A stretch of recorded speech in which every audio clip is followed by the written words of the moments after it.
the way we raise the way kids are raised today,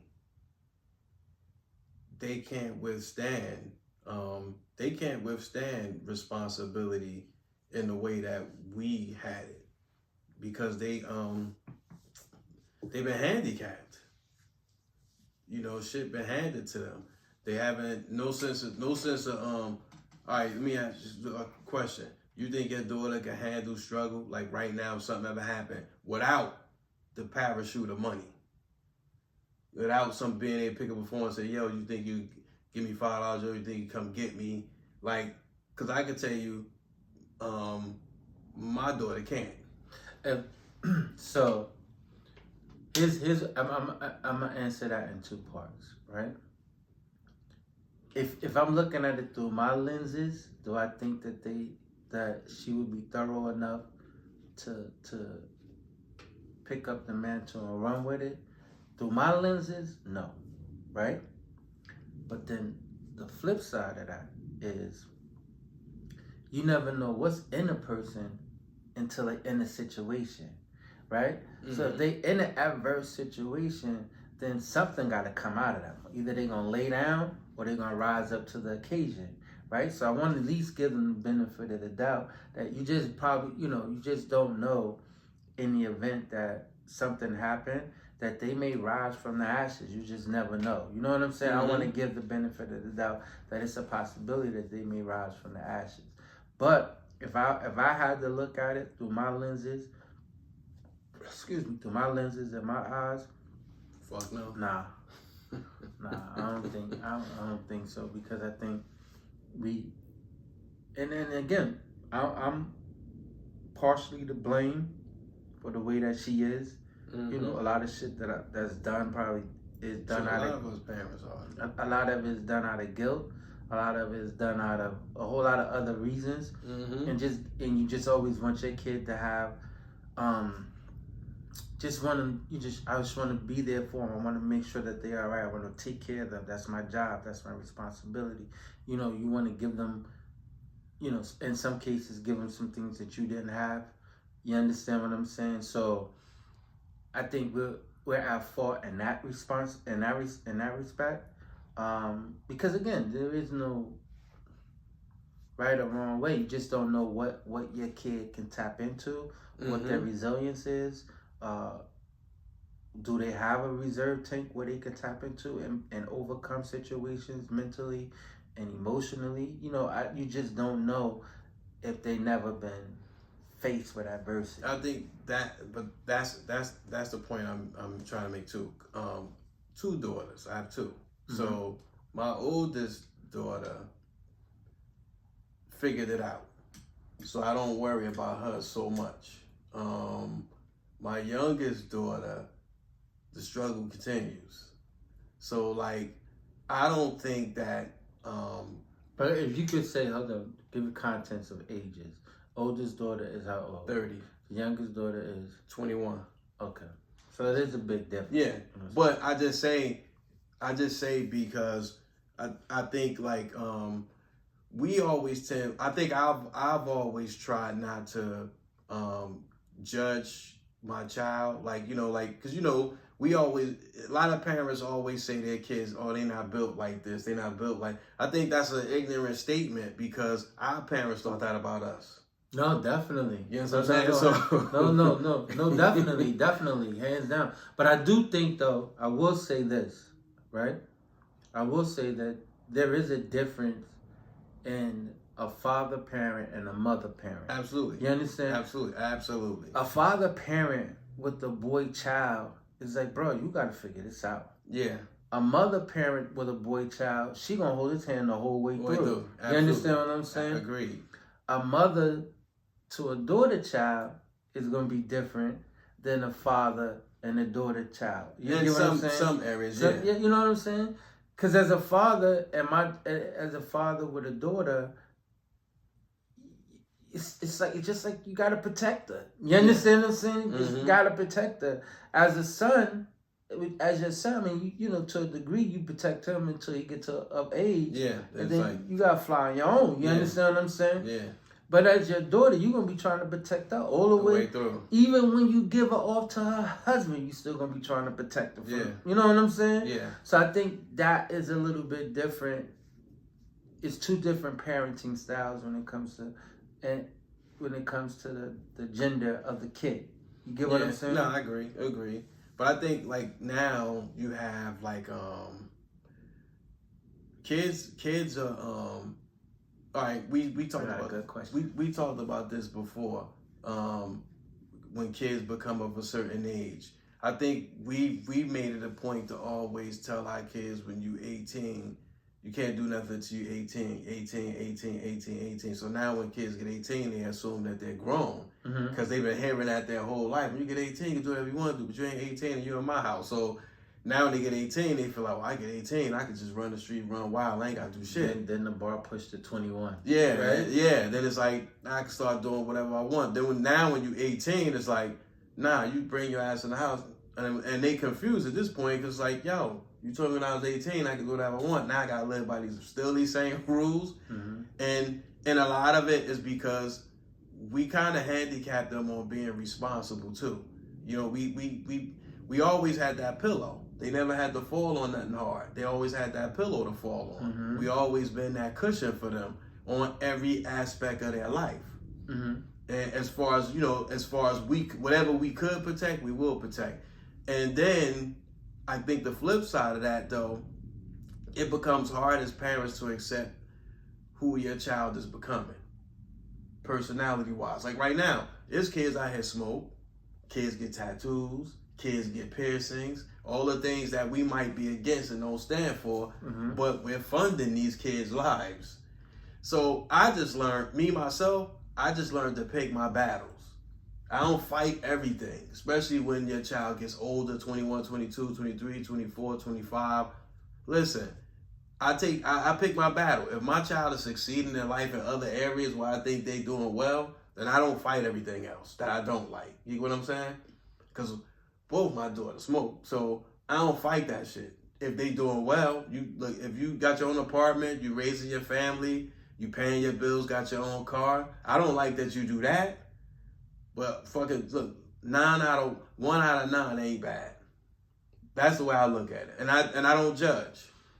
I think that makes sense. I was gonna say my question to you was what it was gonna be this, right? You said you had 2 daughters. Yes. 21 and 30, right? Would you still be that same kind of dad if there was 2 sons, 21 and 30? Yeah. I know. No, not as far as I think I would have probably started them a little bit early with being more responsible, just as men. I know I wouldn't have been I was a little soft on the girls, because your daughter. I said for fathers, if you never really been in love with somebody before, you did when you got your daughter. You know what I'm saying? That's your real first love, because you know that person is always going to love you unconditionally. And I don't mean no disrespect to wives and girlfriends and things like that, but your daughter, for a father, that's his true first love. Well, I would say second, mother's the first, sure. But that's his real, like, wow, this is me right here. You know what I'm saying? So that's a true love. So I think with your son, it's like, yo, it's my little man. So, but I think you're a little bit more tougher on your son than your daughter. That's my point. You know what I'm saying? Because you know what's out here for young men. And then for guys like us who didn't have our fathers, you know what I'm saying? So we really got to be like, yo, you need to get it right. And then because of some guilt, we may give them a little bit more than what we had. No, I agree. I totally agree in the sense of, like, when you say first love, I get that part. I'm not saying that she isn't first love, second love, third love. I'm not saying that, none of that. But I will say this. When you have daughters, they was constantly in your pocket. They're going to stay in there. They're going to stay. I don't give a fuck how old they are. Live there, yeah. I don't give a fuck how old they are. Let it be your son asking you. Man, you better go get a job. You know what I'm saying? You better go get a job. Get your ass out of here. You know what I'm saying? Yeah. you sending them out there to go get a job, but in the back of your mind, you preparing like he gonna double back. Let me get this shit together. You know what I'm saying? Because I know you're gonna swing back. If he can't figure it out, you understand what I'm saying? And then you make the preparations to go ahead and cover it or help him or assist him. And there we go again, still aiding and putting band-aids on shit. You know what I'm saying? It's just a difference. It really, really is a difference between the two. I think about one of the our listeners that listen. She has a boy and a girl. The girl is older. The boy is younger. Almost same age as your kid, your daughters, right? And so the daughter always say, "You always coddle and you always up under the son." The daughter's older than the son. And it's like the mom's still doing the son laundry. Really? Yeah, like wow. She like. Well, she just recently stopped doing his laundry. But still, nonetheless. Just recently stopped doing his laundry. Whereas the daughter, you been stopped. Been taught her how to do the laundry. You know what I'm saying? Yeah. So even in the mom's, like I said, the gender definitely plays a part. Yeah, it does. I agree. In the parent as well as in the child. You get what I'm saying? So the mother and the daughter tell the mother all the time, like, "Dang, you gonna make sure he alright. You gonna make sure he eat first and nah. You know what I'm saying? Just taking care of the son, and so it's just a difference. It really, really is a difference between the two. Do I think like if I had a son? Because my child's still kind of young. You understand what I'm saying? Like 14, you know. I think that she's very book smart is out of this world. Like she's crazy with that, right? Now, as far as being decisive, clear on where she going and what direction she want to go into, that's still to be determined. You know what I'm saying? Yeah. Still to be determined. You know, if being on social media was a motherfucking career, these kids would be successful. You understand what I'm saying? But that's not a career. You know, she definitely considering going to college. You know what I'm saying? And that's all because her mom is you know, spearhead and that, you know what I'm saying? I got you. Definitely, you know, and I'm behind it. I believe in it as well, you know what I'm saying?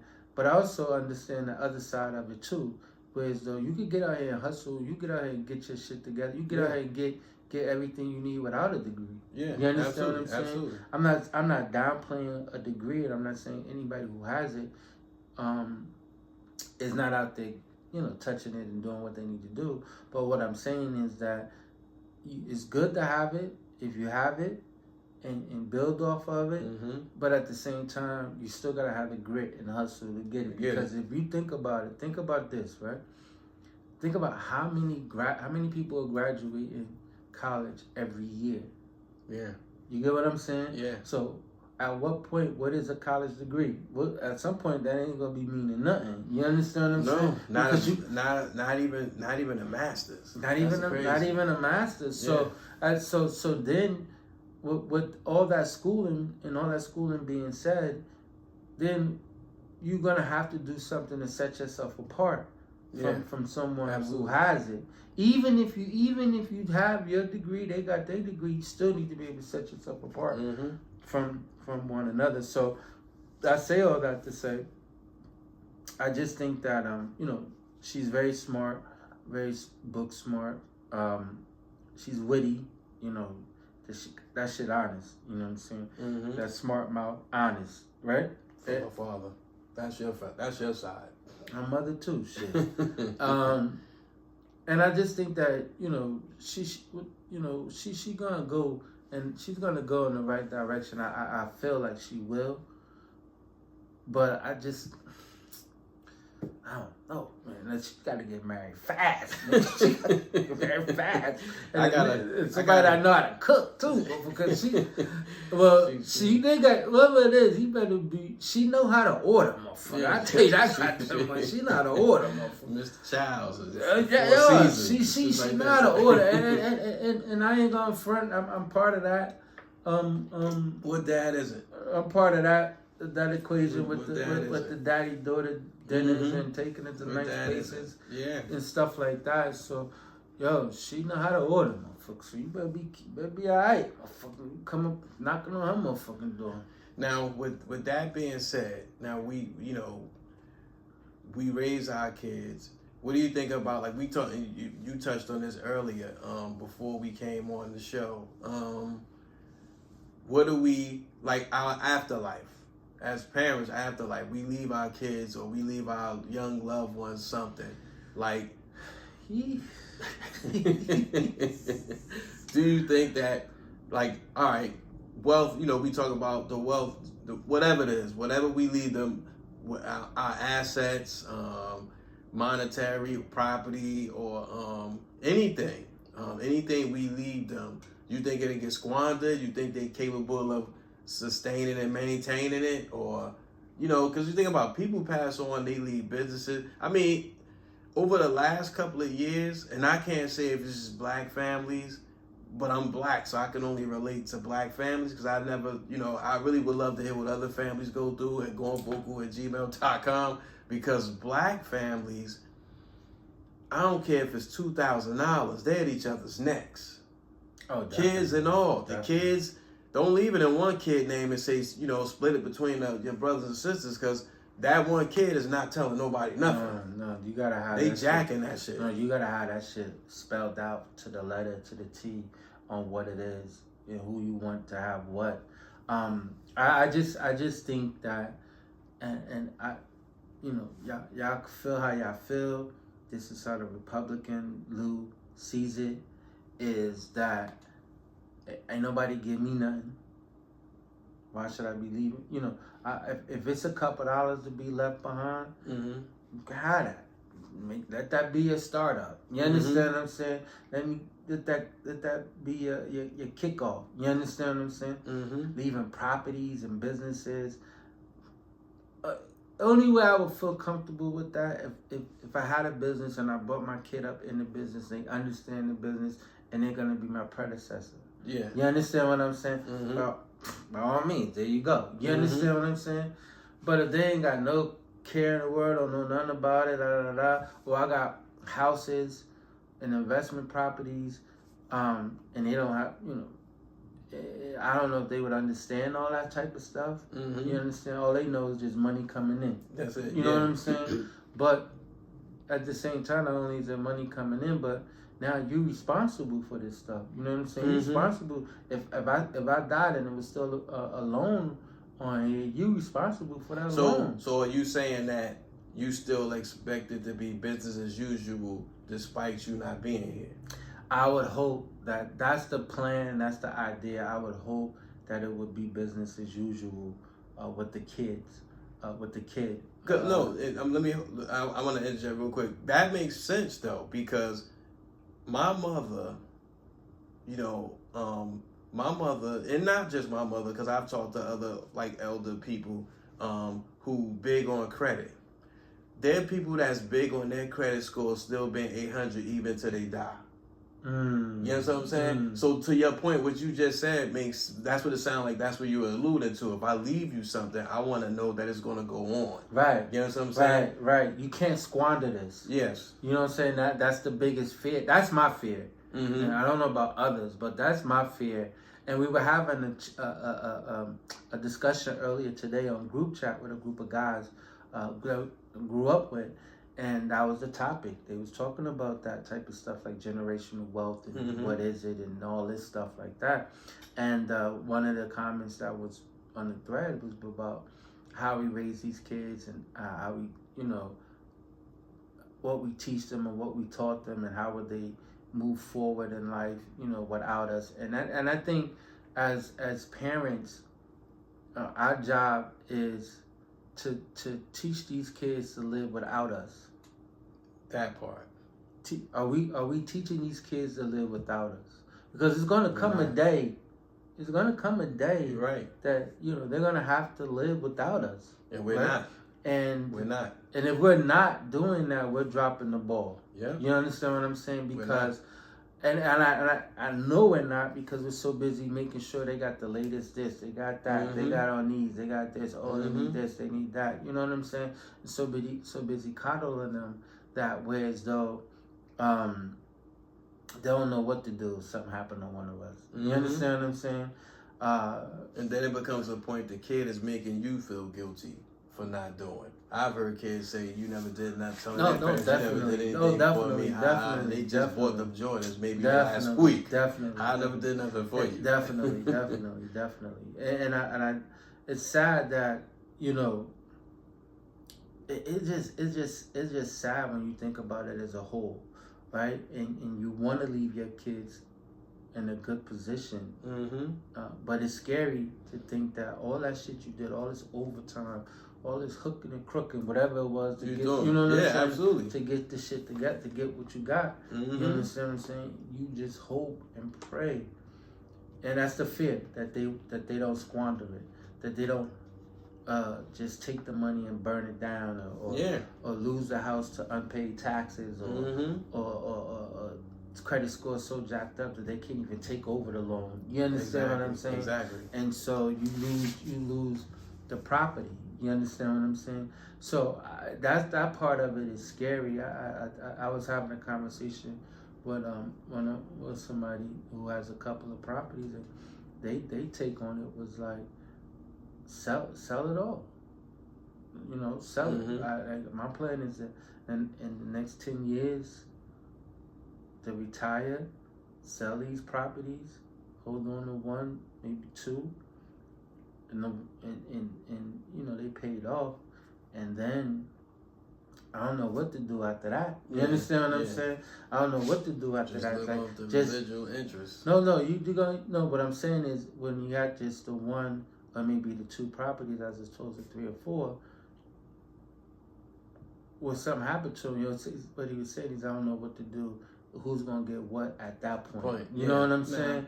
Then there's grandkids that's in play. You understand what I'm saying? Like, so I don't know. It's a tough. That's a tough idea. That's something you really gotta. And that's why sit with, because instinctively, we automatically feel like, oh no, I'm doing this for my kids. Yeah, you know what I'm saying? Yeah, we leave our kids. We leave our kids with the uncertainty if they can maintain it, and in most cases, they probably don't. No, but then I think one of the things that you want to, as parents, you want to leave it to the most responsible kid. You know what I'm saying? And you hope that they do right. But I just feel like even in that, everything still needs to be spelled out. Will, or have a trust, or whatever the case may be. That way it's no squabbling over pennies and peanuts, because you see the nastiness come out in families over stuff like that. You know little things, the smallest things. It could be a pot set. They fighting over that. You know what I'm saying? So definitely got to have it spelled out.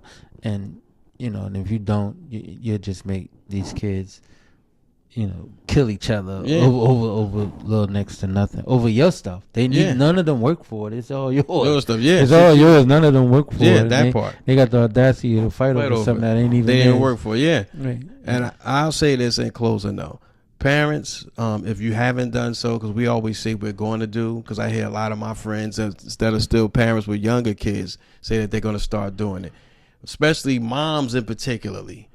Start letting your child fall. We have to let our kids fall sometimes. We have to. I would say this with my oldest daughter. I did allow her to fall. Not so with my youngest daughter, but my oldest daughter, she had to fall to figure it out. Now she will tell you, yo, I figured it out. So it work. It does work, parents. It does work. You got to allow your child to fall sometimes. No, I think, and that's a good point, and that's something that I try to stress to my daughter, was though, new mistakes, that's we learn from them, But them same mistakes, we ain't gonna keep going back and forth entertaining the same mistakes. Yeah. We already had this conversation. Why we still revisiting this? You know what I'm saying? Mm-hmm. 2 and 3 times already. You know better. You understand? Now it's just a blatant disrespect at this point. To self and to you. Yeah. Right. It's, so I think that they should fall and make a mistake, and then we learn from it and move forward. But if they keep making them same mistakes, that ain't on me. That's on them. Yeah, absolutely. You know, so but do you bail them out? Always gonna be there to bail them out in some shape, form, or fashion. Yeah. Always gonna be there to bail them out. Yeah, it depends. It depends because a bail doesn't always have to mean a monetary. Right? Bail. No. It could be verbal. What I'm thinking, what I mean by bailing them out, right, is you can bail them out by not holding them accountable. Okay, gotcha. You get what I'm saying? Yeah. Hold them accountable. Yeah. You understand what I'm saying? Yeah. As like, yo, you know what you did wasn't right. You understand what I'm saying? Like, just hold them accountable. Don't just assume because a bad report came home from school or an adult said your child did this. Just don't assume that my kid ain't do this. My child ain't do that. You know what I'm saying? Hold them accountable for it. And I said I wasn't going to do this. I wasn't going to give a get your shit together, but I'm going to give one. And this one is to young people. Even people, as I say, and some people in their 40s need to hear this too. If your parents are alive, understand, Republican Lou just said, he just made a valid point. Your parents work for this. Your parents work for that house. Your parents work to get the big check. Your parents work to get the nice car. If you don't have it, stop thinking your parents owe you. You know, so they don't owe you anything. They work to get what they wanted. So that's why you hear some wealthy people say, or some people just say this, when I die, I'm taking all my money with me. I'm not leaving it for nobody. Because they don't have to. They don't owe you anything. To Lou's point, they owe you nothing. My point, I'm thinking, is how you think you got to this point? How you think you got this far? If it wasn't for me. You understand what I'm saying? So what more do I possibly owe you if I got you this far? So stop thinking that your parents owe you shit. Stop saying, oh, you never do nothing for me. They gave you life. You had a good life at that. So stop thinking your parents, they owe you nothing. Their money is their money. And understand, their money is not always meant for you. Get your shit together. It was funny. My parents ain't do nothing for me. Well, where were you, at a shelter or something? Yeah. Like where you grew up at. Like, exactly. You know what I'm saying? But exactly. How many days did you go hungry? Like, exactly. Stop. Exactly. Stop. And it's those same verbal assaults on every parent. Oh, you never do nothing for me. You never cared about me. And all of the kids saying that, living in posh houses and just brand new Jordans, new iPhone, iWatch, iPad, I. Right, that is I. Right. Goddamn, get your shit together. I agree. I'm gonna just piggyback off of that. Get your shit together. I totally agree. Stop thinking that you're entitled to something that you didn't work for. It's not yours. You know, if I choose to give it to you, I'll give it to you. If I don't give it to you, because you just never know. You thinking that when I die, I left you all this and that. It might not be nothing there for you. You know what I'm saying? What's gonna be there is a hard lesson to get out there and get it yourself. You understand what I'm saying? Or you do like look, undisclosed amount. Do like remember the movie Brewster's Millions, when the guy left all that scavenger hunt shit he had for them to do. But the trick is, once the kid finished thinking they get into the riches, they found out there's nothing there. Nothing there. But they succeeded in goals where they didn't think they could succeed. So you learn something. Yeah. So you learn something. Right. That part. It's your man JamC, and we Goin Vocal. It's your favorite Republican, man. And we out. Peace. Everybody tune into the Pod Squad now.